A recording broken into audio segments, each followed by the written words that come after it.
I am Patrick, a sinner most unlearned, the least of all the faithful, and utterly despised by many. My father was Calpomius, a deacon, son of Potitius, a priest of the village of Banavum, Tabernia. He had a country seat nearby, and there I was taken captive. I was then about 16 years of age. I did not know the true God. I was taken into captivity to Ireland with many thousands of people, and deservedly so, because we turned away from God and did not keep His commandments. Essa é uma cópia da Confissão de São Patrício, testemunho de um homem considerado como o irlandês mais famoso de todos os tempos. Porém, os mitos e as lendas obscurecem a sua verdadeira identidade. Porventura foi ele quem fez a obra missionária milagrosa na Irlanda? Foi ele quem mandou para fora da Irlanda as serpentes? Meu nome é Fernando Iglesias e eu estou muito feliz em compartilhar com você o 5º programa da série O Sétimo Dia. Vamos falar sobre o personagem verídico chamado São Patrício, um homem diferente daquela lenda e da tradição. Logo falaremos mais sobre o prolongado esforço por substituir o sábado bíblico pelo domingo como o dia universal do culto cristão. Patrício nasceu na Escócia no final do 4º século, na cultura céltica cristã. Sua religião foi muito diferente do cristianismo latino ou romano, adotado em outras partes da Europa Ocidental. Não sabemos quem foram os primeiros cristãos celtas, nem quem lhes deu a conhecer o cristianismo, nem mesmo quando teve início tudo isso. Porém, o que sim sabemos é que eles criam segundo escreveram Patrício e outros. Sabemos também que a crença deles estava fundamentada naquilo que entendiam das Escrituras. Contrário aos teólogos do cristianismo romano que salientavam mais e mais os ensinos da igreja e dos concílios, os pregadores celtas enfatizavam a Bíblia. Essa lealdade à Bíblia distinguia os cristãos celtas da comunidade cristã romana. Já que a Bíblia era a base da sua fé, era difícil para eles sujeitarem-se à autoridade da igreja romana. Na verdade, a igreja celta se desenvolveu fora da influência romana. Tinha raízes na mesma igreja que observava o sábado, cujo início ocorreu com Jesus e os seus apóstolos lá no 1º século. Esse antecedente do cristianismo original dos cristãos celtas nos indica que eles criam firmemente nas Escrituras, eles faziam o que a Bíblia lhes dizia. Esse mesmo antecedente nos indica que eles receberam o cristianismo antes que a observância do domingo ganhasse fama. Não existe nada nos escritos de Patrício indicando que ele tenha aceito os ensinos dos padres da igreja. Ele reconhecia somente as Escrituras para apoiar sua crença, sua prática e suas pregações. Veja bem, a religião de Patrício era totalmente diferente da religião de Roma, tanto na forma como na substância. A Bíblia, não a igreja, era a fonte de verdade. Ele foi fiel aos ensinos contidos nela e obediente aos seus mandamentos. Essa é a religião que ele foi chamado a levar para o povo da Irlanda. Sequestrado pelos invasores, Patrício e milhares mais foram levados à Irlanda para serem vendidos como gado. Ali ele passou 6 anos trabalhando como escravo para um camponês. Every day I had to tend sheep, and many times a day I prayed. The love of God and His fear came to me more and more, and my faith was strengthened. And this even when I was staying in the woods and on the mountains. And I used to get up for prayer before daylight, through snow, through frost, through rain. And there one night I heard in my sleep a voice saying to me, "Soon you will go to your own country." And again after a short while I heard the voice saying to me, "See, your ship is ready." And it was not near, but at a distance of perhaps 200 miles, and I had never been there, nor did I know a living soul there. Then I took to flight. and I left the man with whom I had stayed for 6 years.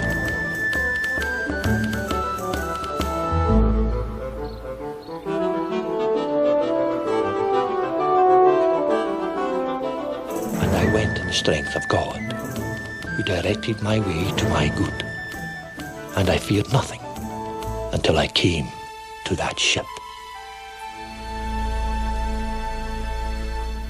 Patrício sempre achou que a sua fuga da Irlanda foi dirigida pela mão divina. Os seus conterrâneos lhe receberam e suplicaram que não os deixasse mais. Porém, o plano de Deus para a vida de Patrício não era para ser realizado na sua terra natal. I saw in the night the vision of a man whose name was Victoricus, coming as it were from Ireland with countless letters, and he gave me one of them. And I read the opening words of the letter, which were, "The voice of the Irish."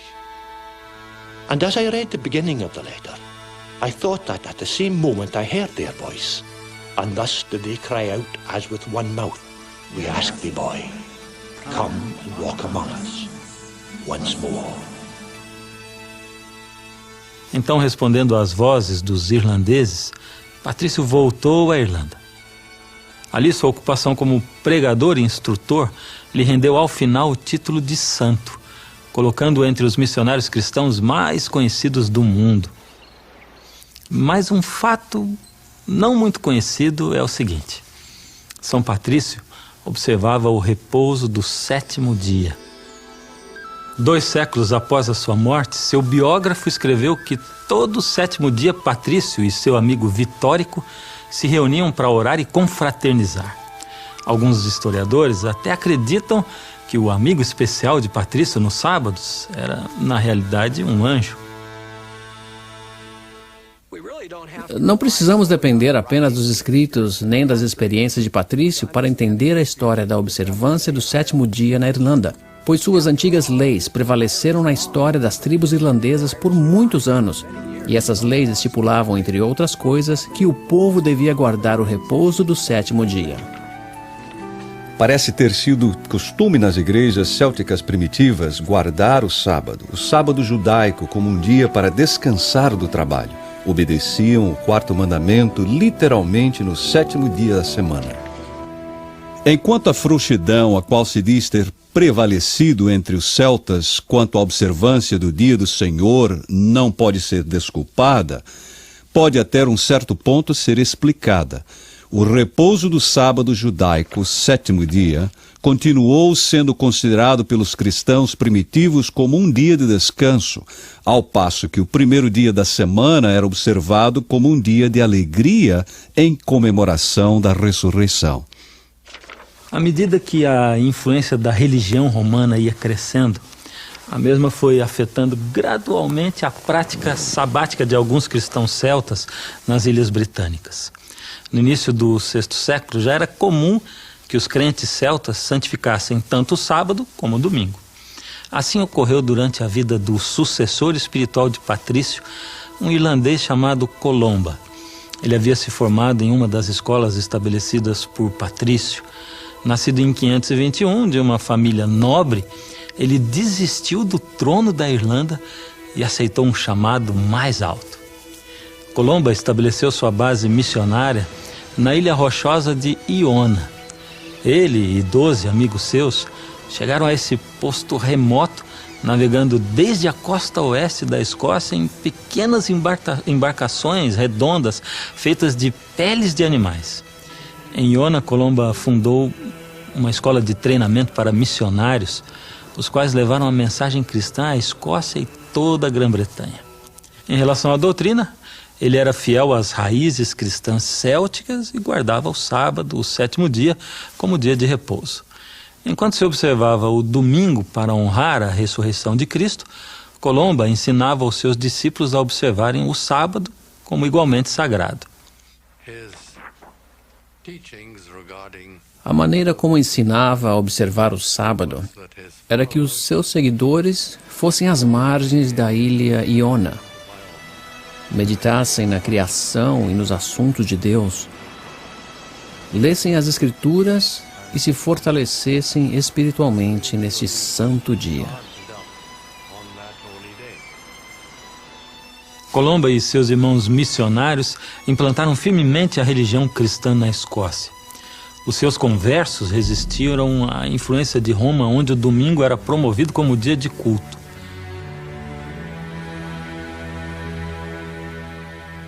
Colomba morreu no ano 597, mas isso não foi o fim da história. O fruto dos seus esforços missionários, o exemplo da sua vida piedosa e a influência dos seus ensinos, tudo isso perdurou por centenas de anos. Sua observância do 7º dia da semana, como o sábado sagrado, ecoou entre os cristãos da Escócia com força total até o século XI. No ano 1070, Malcolm III, o rei da Escócia, se casou com Margarida, uma jovem destinada a se tornar mais famosa do que seu esposo. Ela deixou sua marca na história, principalmente como reformadora religiosa. Além do que, ela foi canonizada pela Igreja Católica Romana. Sabemos que Margarida foi criada na residência real dos piedosos reis da Hungria e desde os seus 7 ou 8 anos ela morava na residência de Eduardo, o confessor da Inglaterra, o qual também era um católico piedoso. No Palácio Inglês, Margarida viveu sob a influência dos frades beneditinos de Canterbury. Quando as condições políticas tornaram indesejada a presença da sua família, eles se mudaram para a Escócia, onde ela cativou os olhos do rei. A própria Margarida, assim parece, quis ser freira. Um relato diz quão relutante se achava para se casar com Malcolm, rei dos escoceses, porque queria se dedicar a ser noiva de Cristo, como ela mesma dizia. O biógrafo de Margarida nos afirma que desde muito jovem ela era muito devota à igreja e que desejava se tornar uma beata. Porém, quando ela se mudou para a Escócia, conheceu a Malcolm e este lhe pediu a mão em casamento. Embora ela não quisesse aceitar, segundo seu biógrafo, só consentiu a pedido de sua família e porque ela cria que Deus lhe estava dando uma oportunidade para efetuar sua obra no reino da Escócia. Margarida achou a corte escocesa um tanto tosca e não refinada. Então decidiu transformar tudo isso. Ela ficou horrorizada de ver como eles praticavam a religião na Escócia.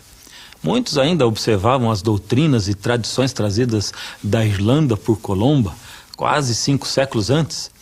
Uma prática religiosa do povo, em particular, contrariou a nova rainha. Desde que ela chegara à Escócia, estava descontente com a maneira como se observavam o domingo. Ela notou que o povo comum realizava seus afazeres servis no domingo. Podiam ter ido à igreja primeiro, mas depois se ocupavam em tarefas cotidianas ordinárias. Isso é o que ela tentou impedir. A rainha insistiu na observância única e estrita do dia do Senhor, domingo. O povo e o clero se submeteram, mas sem deixar completamente a reverência pelo sábado. A sobrevivência do sábado na Escócia e em outras partes é surpreendente quando se considera as poderosas tentativas de suprimi-lo. A história dos primeiros séculos do cristianismo revela um movimento definidamente antissabático e pró-dominical. Os documentos eclesiásticos identificam inequivocamente o estabelecimento religioso em Roma como centro neural. O esforço romano por substituir o sábado do 7º dia pelo domingo teve grande impulso em 321 da nossa era. Foi nesse ano quando Constantino mandou observar o domingo autorizado pelo Estado. Estranhamente, apesar de se dizer cristão, tinha muito pouco de cristianismo na sua lei dominical. Pior ainda, se parecia muito com uma lei pagã de adoração ao sol.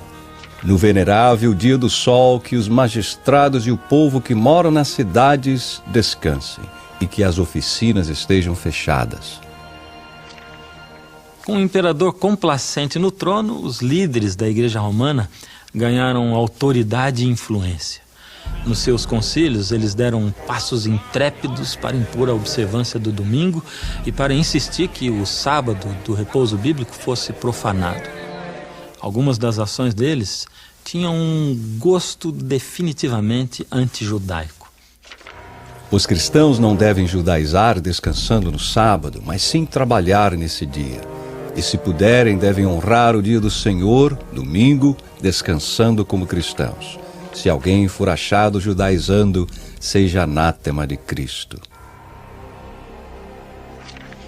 Essas declarações formais contra os judaizantes se referiam àqueles que se recusavam a trabalhar no sábado, assim como os judeus. Os cristãos que não acatassem seriam excomungados ou tirados da igreja.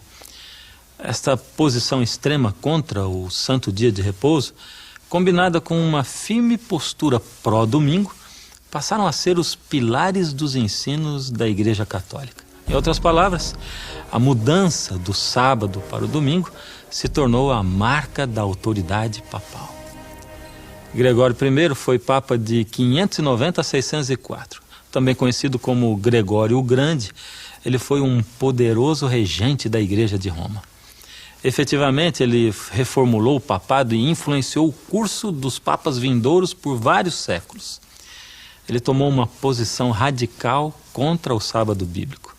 No ano 602, o Papa Gregório I identificou os guardadores do sábado com o anticristo. Foi ele quem os chamou de judaizantes, por causa da determinação deles em observar o sétimo dia como dia de repouso e culto. Tenho ouvido falar de certos homens de espírito perverso que semearam entre vós algumas coisas más e opostas à santa fé, a tal ponto de proibirem qualquer trabalho a ser feito no dia de sábado. As páginas da história revelam que mesmo um papa tão poderoso e influente como Gregório o Grande não pôde comandar a obediência universal. Sua forte oposição contra os cristãos que observavam o sétimo dia da semana como o dia santo não recebeu apoio unânime. Por exemplo, na cidade de Milão, os cristãos se atreveram abertamente a observar o sábado, apesar da condenação do Papa com respeito à prática. A igreja de Milão seguiu as igrejas do Oriente, onde, pelo que parece, o sábado era favoravelmente apreciado. Ali, nas igrejas do Oriente, se reuniam no dia do sábado para adorar a Jesus Cristo, o Senhor do sábado. Através dos séculos, a campanha para estabelecer o domingo como substituto do sábado bíblico teve provavelmente pouco sucesso. Porém, essa campanha se intensificou quando uma investida ameaçou causar uma divisão severa entre os ramos oriental e ocidental do cristianismo. Essa investida usou um assalto direto à própria natureza e propósito da observância do sábado. Em que consistiu esse assalto? Consistiu em proibir que os cristãos comessem no sétimo dia, o qual era um jejum obrigatório. Foi um plano antijudaico que teve sua origem provavelmente com Marcião, um herege do século II que foi expulso da igreja por causa dos seus ensinos distorcidos. Rejeitado pela igreja, ele se tornou um líder da sua própria religião, uma versão popular do cristianismo que se espalhou pela maior parte do mundo romano. Seus seguidores eram conhecidos como marcionitas. Marcião queria desacreditar o santo repouso do sábado por ser a imagem da criação. Segundo ele, a criação era uma obra má feita por um Deus mau, o Deus do Velho Testamento. Ele fazia distinção entre o Deus do Velho Testamento e o Deus amoroso do Novo Testamento. A igreja rejeitou esta ideia porque a criação foi uma obra boa e o Deus do Velho Testamento é o mesmo que o do Novo. Marcião quis converter o dia de celebração em um dia de lamentação. Foi esta sua intenção ao introduzir o jejum sabático. Embora houvesse condenado a Marcião, a igreja manteve a ideia de jejum sabático para tirar todo o atrativo do sétimo dia. Isto era absolutamente contrário ao que se ensinava no judaísmo. No judaísmo, o sábado era um dia de festa. Além do mais, jejuar no sábado significava quebrar o sábado do santo dia. Portanto, isso foi uma forma de distanciar o cristianismo do judaísmo. Converter o sábado em um dia sem comida foi uma estratégia muito eficaz. Principalmente porque a sexta-feira também era um dia de jejum para muitos crentes. Numa só geração, os jovens cristãos cresceram com uma aversão embutida contra o santo dia do sábado, um dia de jejum e tristeza, correspondentemente contrário à atração do domingo, um dia de celebração e festa. Foi a Igreja Romana que patrocinou o jejum no sábado e a festa no domingo. De fato, no IV século, o Papa Silvestre disse que, na realidade, isso era bom para mostrar desprezo aos judeus. Se o domingo deve ser observado alegremente pelos cristãos devido à ressurreição, então, devido ao sepultamento de Cristo, o sábado deve ser considerado uma maldição dos judeus. Em outras palavras, era ordenado aos cristãos jejuar no sábado para expressar o menosprezo aos judeus, como expressando uma maldição contra eles. Esse espírito anti-judaico não era incomum entre os líderes da igreja cristã naquela época. Mas mesmo assim, essa estratégia anti-sabática teve apenas um sucesso parcial, porque os líderes máximos da igreja se opuseram. Hipólito, um bispo do III século, achava que isso era um grande erro.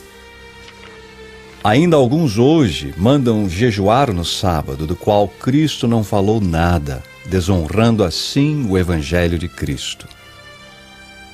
Segundo um registro, Agostinho, um dos padres mais influentes da igreja romana, defendeu os membros da igreja que ignoravam o jejum do sábado.